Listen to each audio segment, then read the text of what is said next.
안녕하세요.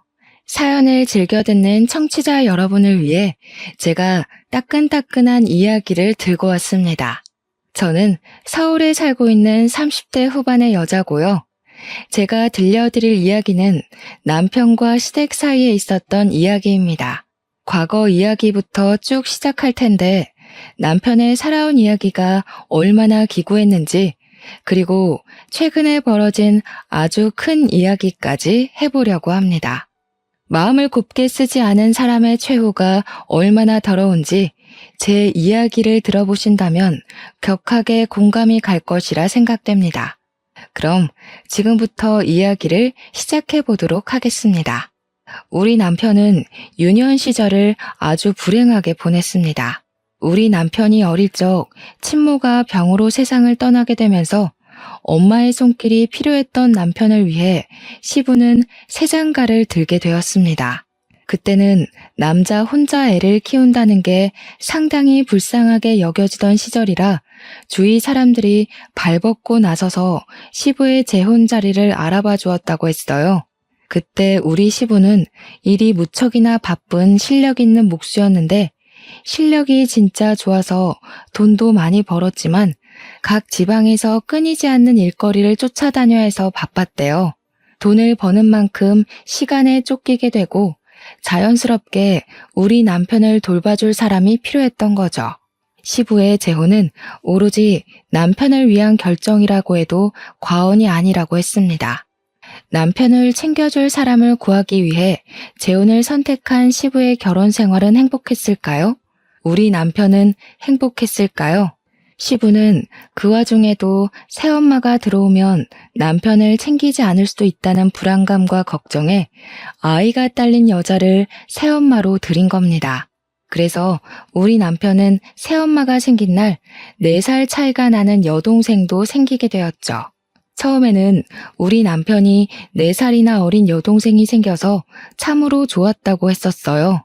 우리 남편이 초등학교 6학년일 때 시부가 재혼을 했으니 여동생은 초등학교 2학년이었죠.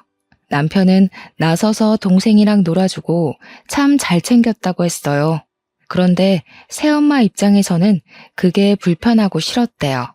초등학교 6학년이면 알 거 다 아는 나이 아니냐고, 우리 딸은 아무것도 모르는데 아들이 나쁜 마음 먹으면 어떡하냐면서 걱정을 했대요. 우리 남편한테 자기 딸한테 가까이 가지 말라고, 소름 끼친다고, 딴 마음 먹는 거 아니냐고 그런 소리를 대놓고 했다는 겁니다. 우리 남편은 그냥 여동생이 귀엽고 예뻐서 놀아주고 싶고 챙겨주고 싶었던 건데 겸상도 하지 말라는 식으로 말해서 너무 속상했다고 했어요. 그 어린애가 알면 뭘 안다고 그러겠어요. 그러던 도중에 신우가 학교에서 실내화를 갈아 신고 까먹고 신발 주머니와 운동화를 챙기지 않아서 신발을 분실하게 된 거예요.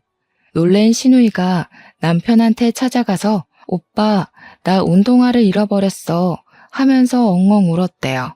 남편은 신우의 신발을 찾아주려고 선생님께 양해를 드린 뒤에 같이 운동장도 찾아보고 학교 건물도 찾아보고 분실물 모아둔 곳에 가서도 찾아보았대요. 신발장도 다 뒤져보고 쓰레기 소각장도 다 가봤는데 누가 가져간 건지 결국 신발을 찾지 못하게 된 거죠.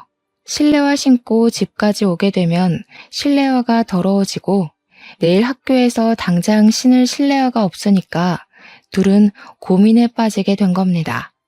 1시간을 넘게 학교를 뒤지다가 결국에는 남편이 신우를 업은 상태로 집까지 10분을 꼬박 걸어온 거예요.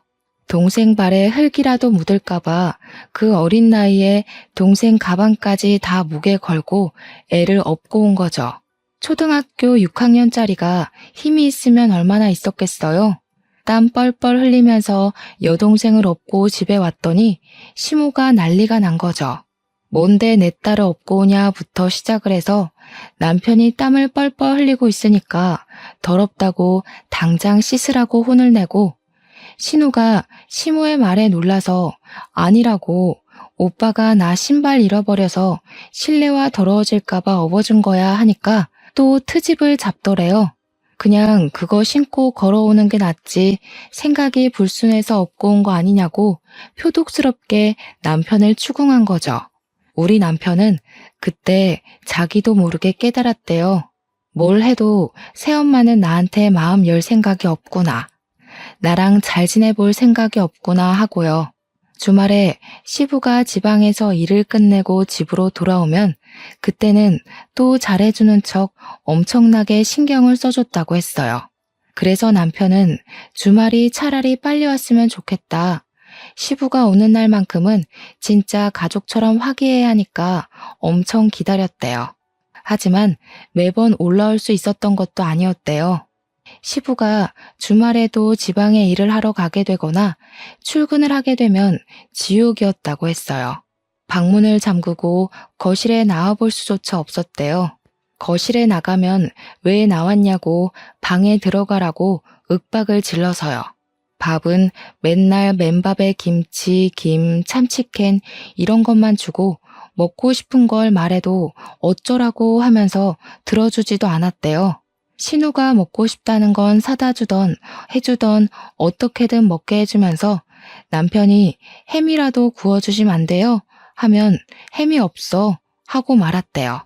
솔직히 애 키우는 집에서 햄은 무조건 구비해두는 재료 중에 하나잖아요. 먹는 걸로 차별받으면 정말 서러운 거 아시죠? 하지만 남편은 새엄마니까 하면서 꾹꾹 참고 그러려니 했대요. 아무튼 우리 남편이 중학생이 되고 나서부터는 차별의 강도가 점점 심해지기 시작했대요. 집에 가봐야 온 것도 모르고 아예 신경도 안 쓰고 밥도 제대로 챙겨주지도 않았고요. 오죽하면 교복 빨래도 남편이 스스로 해야만 했다고 하니까 정말 심호가 나빠도 너무 나빴죠. 집에 있는 게 너무나도 싫었던 남편은 결국 시부한테 부탁을 해서 종합학원을 다니기 시작했대요. 학교 수업이 끝나고 학원에 가서 하루 종일을 시간을 보내고 집으로 돌아오는 게 마음이 편했던 거죠. 저녁밥으로 편의점에서 삼각김밥에 컵라면 하나씩 사 먹으면 시간을 버티고 버텼던 거예요. 한창 클 나이에 부실하게 먹어서 키가 크지 못할 법도 한데 시부가 체격이 좋아서 그런 건지 남편은 키도 쑥쑥 크기 시작했어요. 그러다 보니 또 부작용이 생기게 된 거죠. 바로 교복 바지가 너무 짧아진 겁니다.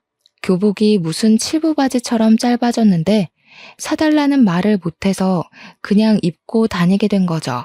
그런데 우리 남편이 또 웃긴 게 친구들 사이에서 나름 인기도 좋고 잘 나가는 친구였나 봐요. 그 학교에 교복 바지를 칠부로 수선해서 입는 게 유행을 타기 시작한 거예요. 남편은 그냥 교복 사달라는 말을 못해서 입게 된 건데 친구들은 돈을 주고 수선을 하면서 칠부로 입고 다닌 거죠. 아무튼 학교에 칠부 바지 열풍이 부니까 학교 선생님들도 선도부도 집중 단속을 하게 된 겁니다. 당연히 우리 남편도 교복 바지를 줄인 거 아니냐고 오해를 받아서 걸리게 되었고 우리 남편은 새 바지를 구할 수 없는 입장이니까 그냥 무시하고 입고 다녔대요. 학교 선생님한테 교복 살 돈이 없어서라고 말하긴 너무 쪽팔리잖아요. 사춘기 시절 아이들에게 예민한 문제니까요. 거기다가 아버지께서 목수일을 하시면서 돈을 꽤 쏠쏠하게 벌고 있다는 걸 선생님도 알고 있었어요.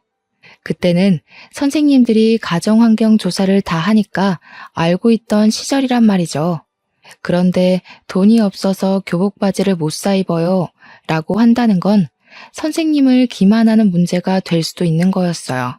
남편이 무시를 하고 학교를 다니니까 학교에서 새엄마에게로 연락이 가게 된 거예요.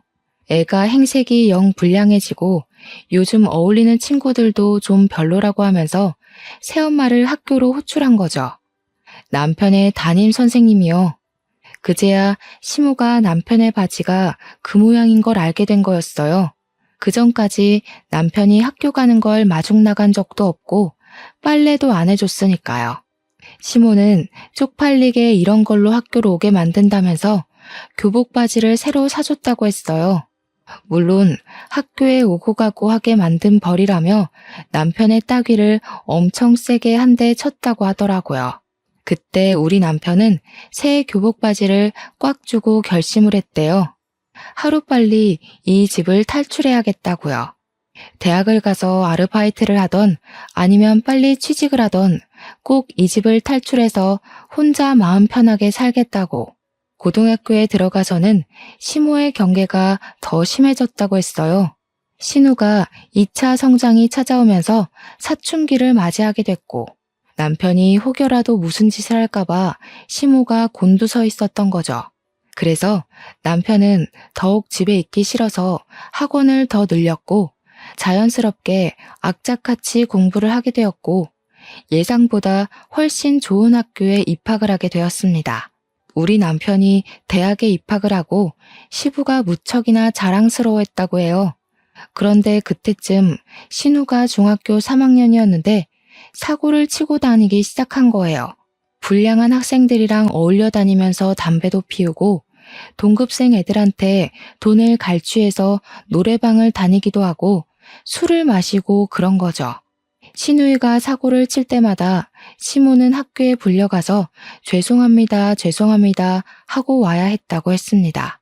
그런데도 불구하고 신우는 반성이 없었고 시모한테 대들며 싸움이 점점 늘어나게 된 거죠. 그러면 시모는 자연스럽게 남편의 탓을 하면서 네가 교복 줄이고 불량한 애들이랑 어울려 다니더니 네 동생이 너 따라한다. 남편한테 화를 냈대요.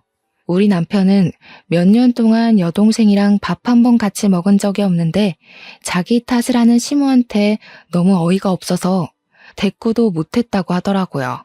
시모는 거기에서 멈추지 않고 우리 남편한테 신우 과외를 좀 시켜주라며 부탁을 했대요.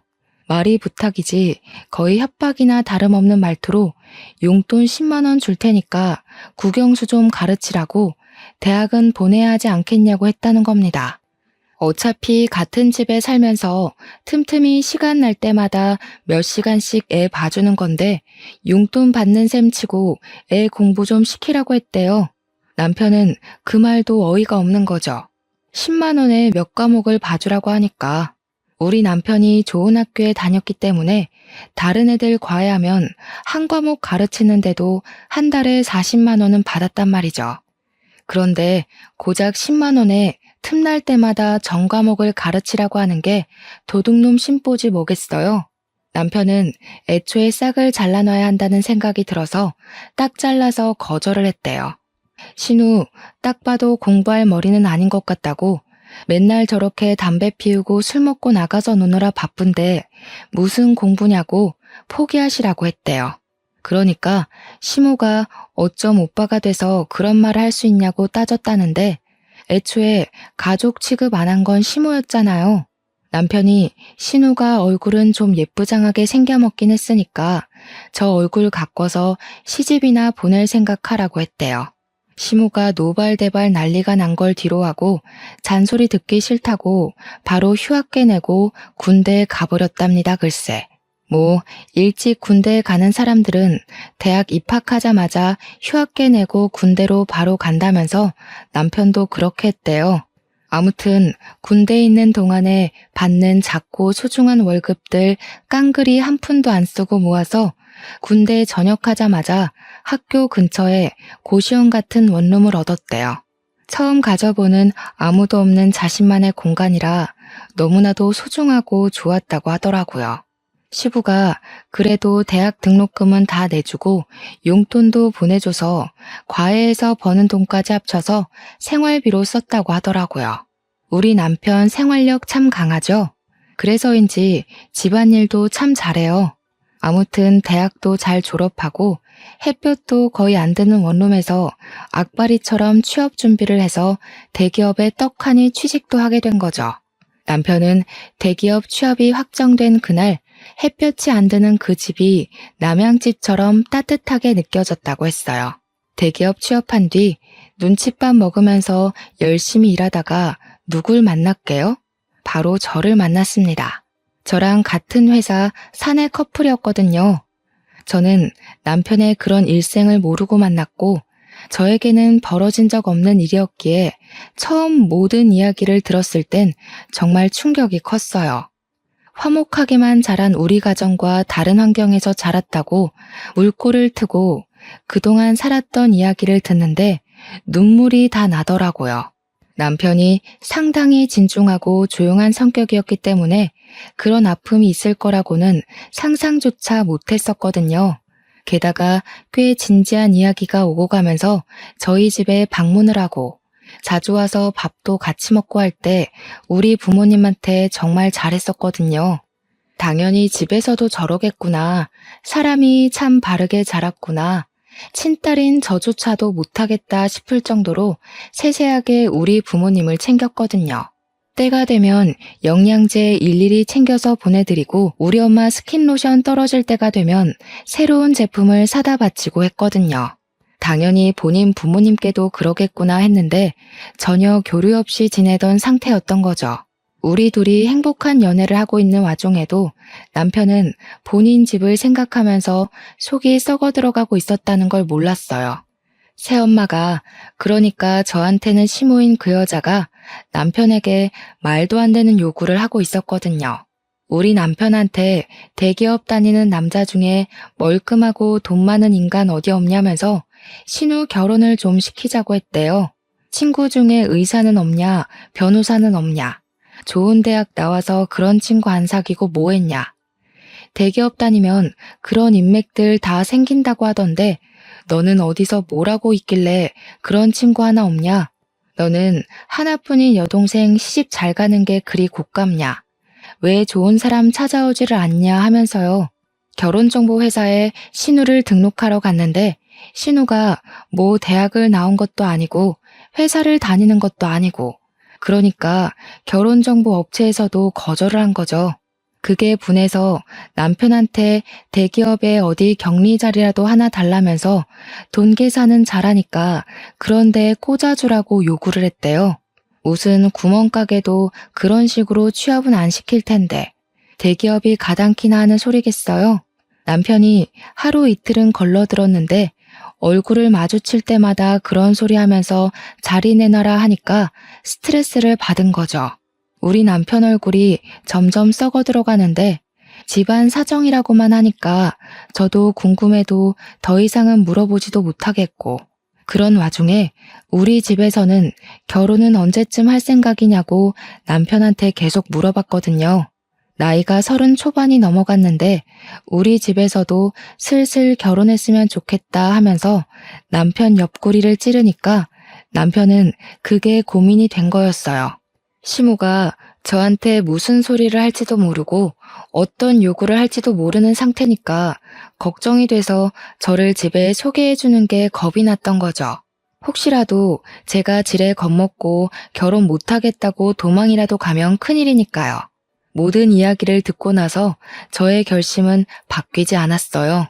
언제까지 이렇게 미룰 수는 없다는 생각이 들어서 큰 마음 먹고 남편에게 이야기를 했습니다. 나는 매 맞을 준비 다 되어 있으니까 시댁에 인사를 드리러 가자고 했죠. 그러면서 혹시 시부는 당신의 과거를 다 알고 있냐? 차별받으면서 억울하게 부당한 대우받고 산 거 알고 있냐고 하니까 아예 모른다고 하더라고요. 원래 집에 자주 오지도 않았고 지금도 여전히 일을 하고 계신다고. 물론 예전처럼 매일같이 집에 없는 건 아니지만 간간히 나가신다고 했어요. 뭐 남편이 대학을 다니면서부터 자취를 시작했으니까 시부도 모를 수는 있다고 생각은 했지만 그것도 시부를 제가 색안경 끼고 보게 된 계기이기도 했거든요. 조금만 들여다보고 아들한테 관심을 가졌으면 시부도 알 수 있는 내용 아닌가 싶었고요. 주말에는 되도록 집에 있으려고 하셨다고 했으니까요. 근데 눈치 자체를 못 챘다는 게 우리 남편한테 그냥 관심이 없었던 건 아닐까 하는 생각으로 빠지게 되었죠. 어쨌든 시댁에 인사를 드리러 갔는데 시무랑 신우가 절 딱 보자마자 위아래로 쭉 훑어내리는데 느낌이 쎄하더라고요. 신우가 절 보면서 눈은 안 우는데 입꼬리만 올려서 억지로 웃는 그 얼굴 있죠? 그렇게 웃으면서 말하더라고요. 새언니, 축하해요. 우리 집처럼 화목하고 단란한 집에 시집 오는 게 쉬운 일은 아닌데. 요즘 시월드다 뭐다 말 많잖아요? 우리 집에 온 건 축복받은 일이지. 감사하게 생각해요. 누가 누구한테 감사하게 생각하라는 건지. 그 이야기 듣자마자 소름이 쫙 올라오더라고요. 대놓고 그냥 시월드에 오신 걸 환영합니다. 라고 이야기하는 것 같았거든요. 제가 선물로 제철 과일 바구니를 백화점에서 비싼 거 사서 갔는데 과일 바구니 보자마자 시모가 뭐라고 했는지 아세요? 어머나, 세상에서 두 번째로 쓸모없는 걸 들고 왔네. 값만 비싸지 실속은 하나도 없는 거. 예, 첫 번째는 뭔지 아니? 바로 꽃바구니란다. 꽃이랑 과일은 하등 쓸모없으니 앞으로는 들고 오지 말아라. 고기면 몰라도 과일이 뭐니? 근데 진짜 저도 이런 사연을 많이 들어도 보고 찾아도 봤는데 보고 들으면서 매번 다짐한 게 있거든요. 내가 저런 취급을 받으면 하나하나 다 말대꾸를 해야지 했는데 막상 제 일로 닥치니까 입이 얼어붙은 사람처럼 말이 안 나오더라고요. 머릿속이 새하얗게 변하는데 어버하고 있으니까 우리 남편이 딱 그러더라고요. 마음에 안 드시면 저희가 다시 들고 가죠 뭐. 우리 장인 장모님이 과일 좋아하시니까 차라리 잘 됐네. 자기야, 집에 가서 장인 장모님이랑 나눠 먹자. 그러면 되지? 그러니까 시모가 당황해서는 남편한테 아니 말이 그렇다는 거지. 우리도 과일 좋아하거든. 우리 딸이 멜론 좋아하잖아. 오빠가 돼서 그것도 모르니? 하더라고요. 멜론 비싼 과일인데 잘 됐다고 이따가 우리 딸 입에 쏙 넣어줄게 하는데 남편이 심드렁하게 이야기를 했어요. 난 집에서 이런 비싼 과일을 먹어본 적이 없어서 몰랐네. 이렇게요. 우리 남편이 정말 처음으로 존경스러운 순간이었습니다. 어떻게 바로바로 그런 말을 뱉어내는지 멋있어 보였어요. 시모는 그 와중에도 입을 삐쭉 내밀고는 아니, 내가 어릴 땐 주지 않았나? 하면서 변명하고 있었고요. 그런데 시부가 딱 그러더라고요. 뭘 보자마자 예비 며느리한테 나를 세우고 그러냐고 저녁부터 먹고 이야기하자고요. 어차피 기대도 안 한 식사 자리긴 했는데 반찬이 생각보다 너무 단출해서 좀 실망감이 컸어요. 우리 남편이 이런 취급을 받고 자랐구나 싶어서 제 마음 한구석에서 스멀스멀 언짢은 기색이 올라오고 있었죠. 시부가 헛기침을 하더니 고기라도 굽지 준비를 왜 하다 말았냐고 타박하니까 시무가 뭐라고 했게요? 제가 고기를 사올 거라 생각해서 고기를 따로 준비해두지 않았다고 제 탓을 하는 겁니다, 글쎄. 신우가 옆에서 시무 말에 거듭답시고 언니가 센스가 좀 있었어야 했는데 센스가 없다면서 맞장구를 치더라고요. 대기업에서 눈치 없으면 살아남기 힘든 거 아니냐고 하면서 내가 언니한테 꼽을 주려는 건 아니고 언니 걱정돼서 하는 말이지 하더라고요. 언제 봤다고 반말 찍찍하는지 4살이나 어린 주제에 남편이 그런 여동생을 싸늘하게 바라보더니 사람 참 안 바뀐다고 너도 예전 그대로구나 하더라고요. 새언니 처음 보는 자리에서 누가 반말부터 찍찍 갈기냐고 어디서 배워먹은 버릇이야? 하는데 속이 시원했습니다. 시부도 신우한테 가족될 사람이라고 해도 예의는 차려야 하는 거라고 존댓말 쓰라고 하더라고요. 근데 이상하게 웃긴 게 시무랑 신우가 시부한테는 꼼짝도 못하고 깨갱하더라고요. 그게 참 의외였어요. 밥을 먹는 둥 마는 둥 하고 나서 시부가 본격적으로 결혼 준비에 관한 이야기를 하면서 이것저것 물어보기 시작했습니다. 어떻게 만나게 된 거냐? 부서가 다르다던데 소개라도 받은 거냐 하면서 남편과 저의 연애사를 궁금해하셨어요. 그냥 뭐 회식 자리에서 우연히 만났는데 때 서로 휴대폰 번호 교환하고 만나기 시작했다. 이런 이야기를 하고 있었죠. 근데 시모가 제 앞에 과일이란 과도를 탁 소리나게 내려두는 거예요. 느낌이 바로 딱 오잖아요. 이거 나한테 시키려고 일부러 내 앞에 두신 거구나, 기싸움 하는 거구나 하는 느낌이요. 아니나 다를까 웃는 얼굴로 우리 새아기 솜씨 좀 보자면서 과일 깎는 거야 요즘 다 기본 아니냐고 하더라고요. 신우는 그 기본도 못하게 생겼던데 뭐 보여달라고 하시니까 제 솜씨를 자랑해야겠다 싶었습니다. 제가 대기업 취직하기 전에 아르바이트로 대학생 때 호프집에서 일을 했었거든요. 학교 앞에 저렴한 호프집이라 늘 손님이 미어 터지는 곳이었는데 제가 바로 과일 안주 담당이었습니다.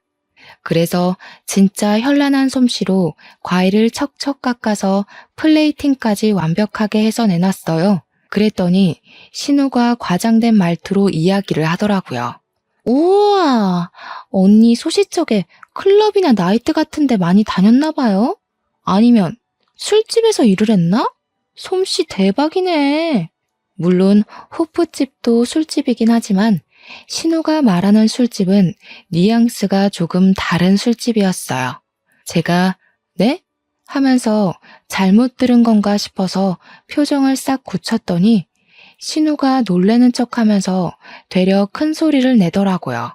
어머, 언니, 진짜 술집에서 일했던 거야? 대박이다. 술집에서 일했는데 어떻게 대기업을 갔어? 술집 손님 중에 대기업 사람이 있었나? 스폰서야? 이 난리를 피우는 거예요. 제가 순간 화가 나서 아니 저기요 하는데 남편이 바로 정색하고 미친 거 아냐? 하더라고요. 평소 같으면 무시하고 지나갔을 말인데 남편이 화를 내니까 신우가 누나를 이리저리 굴리더라고요. 스폰이라니 신우 생각하는 거하고는 진짜 영 아니었어요. 제가 그래서 그냥 솔직하게 이야기를 했죠. 대학 다닐 때 등록금 보태려고 학교 앞에 있는 호프집에서 아르바이트를 했었다고요. 그러니까 신우가 깔깔 웃으면서 아니, 호프집도 술집이지 뭐 이러더라고요. 시부가 신우 손을 찰싹 내리치면서 경거망동하게 행동하지 말라고 자꾸 이러면 용돈이고 뭐고 다 끊어버릴 거라고 했죠. 너도 새언니처럼 아르바이트라도 해서 한 푼이라도 벌어서 쓸 생각을 해야지 맨날 클럽 나이트 다니는 게 누군데 그런 소리를 누구 앞에서 하냐고 했어요. 시부가 꽤 기분이 나빴는지 신우한테 한 소리를 하니까 신우가 그러더라고요. 보면 아빠는 이런 식으로 오빠랑 나랑 차별을 하더라. 오빠만 좋아해 맨날. 입을 삐죽이면서 이야기를 하는데 차별은 누가 받았는데 그딴 소리를 하는 건지 제 속이 터져나가는 느낌이었습니다. 한 차례 폭풍이 쓸고 지나간 것처럼 순간 정적이 찾아왔는데 시무가 딱 그러더라고요. 예, 너네 이제 부부가 대기업에 다니는 거니까 돈은 섭섭지 않게 벌겠다. 우리한테 용돈은 얼마나 줄 수 있니? 피는 안 섞였어도 키워준 부모인데 그래도 다달이 150만 원 정도는 줄 수 있지? 이제 너희 아버지도 늙어서 일 못해. 우리도 노후 즐기면서 쉬엄쉬엄 살아야지. 그러니까 신우가 냉큼 끼어들어서는 저는 용돈 50만 원씩만 주면 돼요 하더라고요. 저는 어이가 없어서 숨만 들이키고 있었고 남편은 바로 대답을 했어요. 너는 알아서 벌어서 쓰도록 하고 시댁에 주는 만큼 처가에도 당연히 드려야 하는데 그럼 우리는 뭐 먹고 삽니까? 애 낳아서 키우려면 돈도 모아야 하고 아직 아파트 대출도 남아있어요. 한 달에 30만 원 정도 용돈은 드릴 수 있습니다. 그건 와이프랑도 이야기 끝냈고요. 30만 원이라는 말에 시모가 아니 그런 법이 어디 있냐고 이야기를 하는데 시부가 말을 딱 끊더라고요. 용돈이고 뭐고 다 필요 없으니까 둘이서 행복하게 알아서 잘 살라고 그게 효도하는 거라고요. 시무는 씩씩거리면서 시부한테 애들 키워놨는데 우리 노후는 책임지라고 해야지 하고 있고 시부는 바라는 게 뭐가 그리 많냐고 애들끼리 행복하게 사는 게 우리 노후를 즐겁게 하는 거라고 딱 잘라서 이야기했습니다. 적어도 시부는 생각이 제대로 박힌 것 같아서 다행이라고 느꼈죠. 그렇게 첫인사와 동시에 결혼 허락을 받고 상견례 자리를 마련하게 되었습니다. 당연히 우리 부모님께는 시작부터 단단히 일러두었죠. 우리 남편의 과거를요. 차별도 심하게 받았지만 시무랑 신우가 무척이나 상식적이지 않은 사람이라고 한 귀로 듣고 한 귀로 흘려달라고 부탁을 드렸습니다. 어차피 결혼하게 된다 하더라도 자주 마주칠 사람은 아니니까 걱정하지 말아달라고요. 솔직히 우리 부모님께서 걱정을 하지 않았다고 하면 그것도 거짓말이긴 하죠. 하지만 워낙 우리 남편을 예뻐해 주시기도 했고 차별이라는 말이 나오자마자 아버지께서 무척이나 분노를 하셨거든요. 이렇게 착하고 예쁜 아들을 누가 차별을 하면서 키웠냐고. 이제 우리 사위니까 아들이나 마찬가지라고요. 당연히 상견례 자리에서 시무랑 신우가 말도 안 되는 말과 행동을 했습니다. 예상했던 일이고 미리 일러두었던 터라 크게 당황하지는 않았지만 어이는 없더라고요. 상견례를 한정식 집에서 했는데 식당에 자리를 안내받아서 들어가자마자 핀잔 주기 바쁘더라고요. 대기업의 센스가 이 정도밖에 안 되냐면서 무슨 호텔 레스토랑에 룸 잡고 밥 먹는 줄 알았는데 이런 집이면 친구들한테 자랑도 못하겠다고요. 시무랑 신우가 구시렁구시렁 거리는데 우리 부모님은 딱 시부랑 할 이야기만 나누시더라고요. 대놓고 시모를 무시하니까 시모도 나중에는 조용히 옆에서 끼어들 말만 탁탁 끼어드시대요. 우리 부모님께서 애들 집은 지금 사위가 혼자 사는 그 집에서 신혼집 꾸미는 거냐고 대출금은 좀 갚아주시냐고 물어보았어요. 그러니까 시모가 끼어들어서는 우리 먹고 죽을 돈도 없다고 애들 못 도와준다고 못을 박더라고요. 그러면서 용돈은 달라고 했더니 칼같이 거절하더라. 애들 키워봐야 소용도 없다 하더라고요. 우리 부모님이 한 귀로 듣고 흘리고는 그럼 예단이나 예물도 하지 마시고 애들끼리 알아서 하게 내버려 두자고 했어요. 시부가 고개를 끄덕이고 있는데 시무가 끼어들더니 아니 그건 또 이야기가 다르죠 하는 겁니다. 내 친구들 보니까 모피도 받고 가방도 받던데 나도 하나쯤은 받아도 되는 거 아니냐고. 그러니까 신우가 옆에서 나도 백 하나는 사줘야 하는 거 아니야? 하는 거예요. 우리 부모님께서 다시 대화를 원점으로 돌려서 그럼 집 대출금은 갚아주시는 거냐고 하니까 그건 또 쏙 무시하고 애들이 알아서 대출금 갚아야지 왜 우리한테 이야기를 하냐고 하는데 답이 없었습니다. 말이 영 안 통하니까 제가 나서서 집이며 혼수며 알아서 다 할 테니까 예단 예물도 따로 하지 않겠다고 못을 박았어요. 반지도 그냥 서로 마음에 드는 걸로 알아서 골라서 사겠다고 아무것도 하지 마시라고 선을 그었죠. 그러니까 시무가 아니 우리도 받을 건 받아야 하지 않겠냐고 시부 옆구리를 쿡쿡 찌르는 겁니다.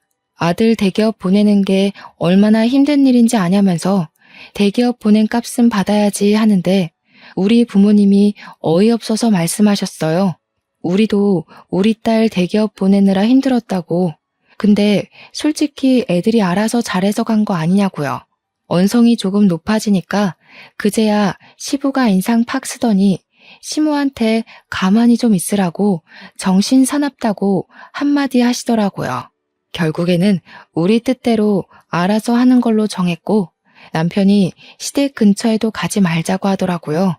다행히 남편이 살던 아파트가 친정이랑 가까운 위치여서 그러자고 했어요. 결혼하고 나서는 꽤 살만했습니다. 남편도 자신만의 가정을 꾸려서인지 안정을 찾아가는 것 같았고요. 우리 부모님이랑 자주 만나서 밥을 먹는데 이제야 정말 가족이 생긴 기분이라며 부모님께 감사하다고 인사도 하고요. 시댁이랑은 최소한의 도리만 지키면서 거리를 두고 살았습니다. 그렇게 몇 년의 시간이 흐르고 갑자기 시댁에서 소란스러운 일이 벌어졌어요. 다름 아닌 신우가 혼전 임신을 해서 결혼을 갑작스럽게 준비하게 되었다는 것이었습니다. 저는 놀래서 신우가 만나던 남자친구가 있었어요? 하고 물어보니까 신우가 너무 당당하게 아니, 클럽에서 내가 진짜 대단한 인간 하나를 물었잖아 하는 거예요. 저는 이게 뭔 소린가 싶어서 네? 하고 물어보니까 클럽에서 만난 남잔데 건물주라고 자기를 소개했다는 거예요. 건물주 만나기가 쉽냐면서 바로 꼬셔서 임신부터 했지 하는 거예요. 아니, 연애를 한 게 아니라 임신부터 했다고요? 듣고도 믿어지지가 않아서 되물었더니 건물주라는데 당연히 바로 임신부터 해야 하는 거 아니네요.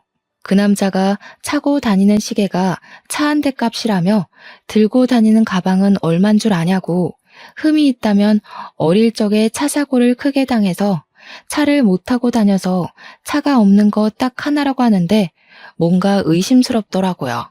그래서 제가 사기꾼 아니냐고 하니까 시모가 저한테 질투하냐고 그딴 소리 하지 말라고 이야기하대요.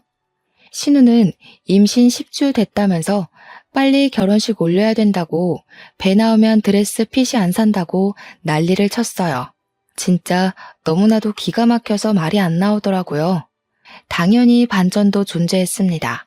신우가 결혼을 준비하는데 뭔가 이상하더래요. 신혼여행지도 고르고 웨딩숍도 고르는데 자꾸 너무 비싸지 않냐고 핀잔을 주더래요. 시부모 될 사람도 미리 만났는데 예비 신랑이랑 달리 너무 후줄근하더라는 겁니다. 예비 시매부가 그냥 원래 검소하신 분들이라고 절에서 한 푼 두 푼 모아서 건물도 사고 한 거라고 했다는데 좀 미심쩍었대요. 아무튼 시모는 건물주랑 결혼한다고 온 동네방네 난리 법석을 떨었고 신우도 건물주라는데 후줄근한 게 뭐가 문제야 싶어서 결혼 준비를 한 거죠. 태교도 열심히 하고 술도 담배도 다 끊고 현모양처인 척하면서 상견례 준비를 한 겁니다. 당연히 우리 부부도 와서 대기업 다닌다고 자랑해줘야 된다길래 머릿수 채우러 따라 나갔죠. 그런데 저랑 남편이랑 예비 사돈을 보는데 인상에서 풍기는 그 특유의 제비 느낌이 영 별로였습니다. 예비 시매부가 진짜 제비족처럼 생겨서 느글느글하고 예비 사돈댁은 그런 자리가 불편한 건지 어색한 건지 안절부절 못하더라고요. 이미 임신 15주가 된 신우는 배가 슬슬 나오기 시작했고 더 나오기 전에 드레스를 입어야 한다며 빠르게 예식 날짜를 잡자고 이야기를 하고 있었어요. 그런데 우리 시모가 또 욕심이 그득한 사람이잖아요. 대놓고 예비 사돈댁에 물어보기 시작한 거죠. 애들 집은 어디로 해주실 건지, 가지고 있는 건물 월세는 얼마나 들어오냐, 어디 동네에 있냐 이런 거요. 그러니까 예비 사돈댁이 그러는 겁니다. 집은 애들이 알아서 하기로 한 거 아니었나요? 건물 월세는 무슨 월세요? 사는 동네는 금천구인데요. 시모가 고개를 갸우뚱하면서 아니 건물주라면서요 하니까 건물주? 무슨 건물주? 우리 집 전세예요 한 거예요. 그러면서 예비 사돈도 궁금했다면서 우리 시부가 집 짓는 사람이라고 하던데 어디 건설업 사장이냐고 묻더라고요. 순간 정적이 확 생기는데 저랑 남편은 이게 뭐지? 하면서 머리를 굴리고 있었어요. 다들 질문만 가득한 대화를 하다가 실체를 알게 된 거죠. 신우랑 예비 시매부가 둘 다 집안에 대해서 거짓말을 친 것이었습니다. 알고 보니 예비 시매부는 개뿔 가진 거 하나도 없으면서 여자 하나 잘 잡아서 결혼하려던 제비족이었고 입고 다닌 것, 들고 다닌 것 모두 짝퉁이었던 것이었어요. 신우는 행색만 보고 건물주라고 하니까 우리 아빠도 건설 쪽 일한다고 집 짓는 사람이야, 사장이야 하면서 거짓말을 친 거죠. 시부가 물론 목수였기에 완전 틀린 말은 아니지만 뉘앙스가 완전히 다르잖아요. 그 사실을 상견례 자리에서 모조리 다 알게 된 거죠. 예비 시매부는 뭐야, 건설업 운영한다며, 사장이라며 이러고 있고 시무는 야 뭐야, 너 시계랑 가방이랑 다 짝퉁이야? 건물주라며 하고 있고 시부랑 시모는 머리 싸매고 이게 무슨 일이야 하고 예비 사돈댁도 어안이 벙벙해서 아무 소리 못하고 있고 저랑 남편만 밥 먹으면서 강 건너 불 구경하고 있었죠. 당연히 어떻게 됐겠어요? 결혼이고 나발이고 없었던 일로 하자면서 서로 사기꾼 집안이라고 욕하고 난리가 났어요. 신우만 사색이 돼서는 지금 임신 중인데 그럼 아기는 어떻게 하냐고 이렇게 무책임하게 굴면 어쩌냐고 소리 지르고 예비 심해부는 신우한테 몸부터 들이댈 때 알아봤다면서 자기가 완전 꽃뱀한테 당한 거라고 애 지우던지 하고 나가버리고 이미 16주가 다 되어간 애를 어디서 지우겠어요? 말이 안 되는 소리지. 신우는 울고불고 난리가 났고 시모는 신우 등짝을 퍽퍽 때리면서 건물주라며 팔자 폈다며 그러더니 이 사실이 믿기지 않는지 시모가 신우한테 멍청한 년이라고 지 팔자 지가 꼬았다고 난리를 치더라고요. 개판이 된 상견례 자리를 뒤로하고 저랑 남편은 집으로 돌아오면서 진짜 말 한마디를 하지 않았어요. 진짜 제대로 영화 한 편 봤다 하고 있는데 일주일 뒤에 얼굴이 죄다 썩어 문드러진 신우가 시모랑 우리 집을 찾아왔더라고요.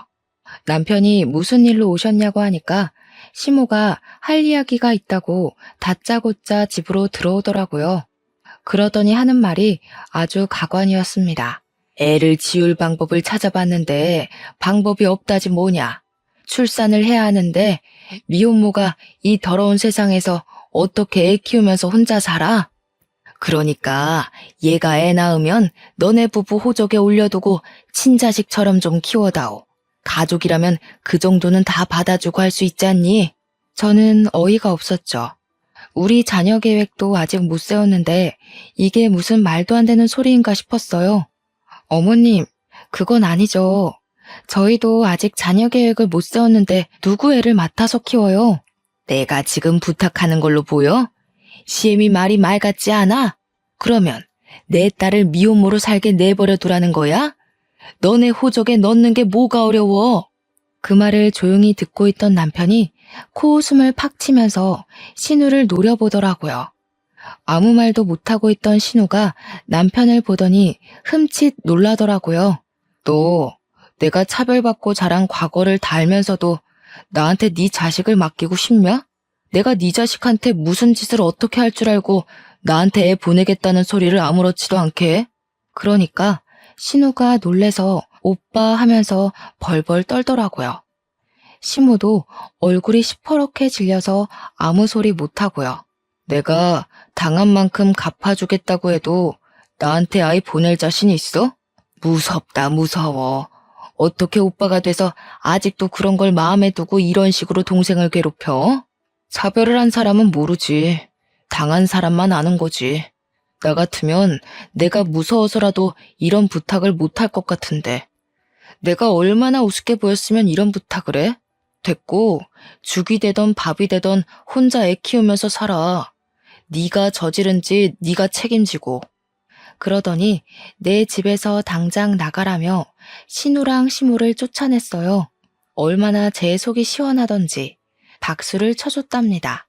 그 뒤로 신우랑 시모는 저희 집에 나타나지 않았고 시부를 통해서 이야기를 듣게 되었습니다. 시모가 앞장서서 심해부 될 뻔한 그 사기꾼한테 양육비 청구 소송을 진행 중이고 신우는 결국 출산을 해서 미혼모로 아이를 키우고 있다고요.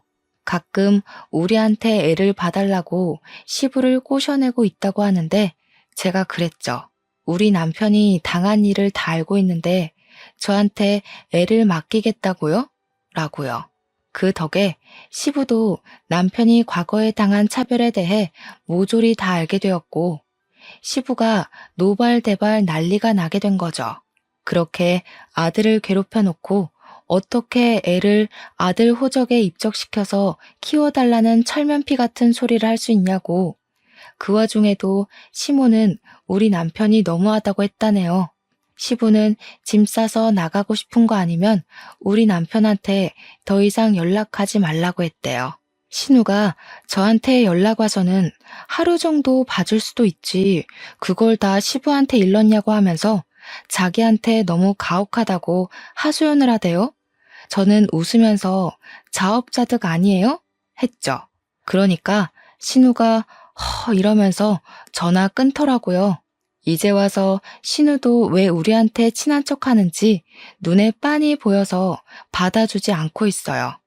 아이를 낳았으면 당연히 책임을 져야 하지 않겠어요? 시모도 신우도 우리 남편 괴롭혔던 그 죗값을 태어난 아이에게 평생 숙지하면서 살았으면 좋겠습니다. 제 이야기는 여기서 끝이에요. 역시 사람은 죄 짓고 살면 안 되겠죠? 모든 일은 부메랑처럼 돌아오게 되어 있답니다. 저와 남편은 이번 일을 잊지 않고 꼭 기억할 거예요. 제 이야기를 들어주셔서 감사합니다.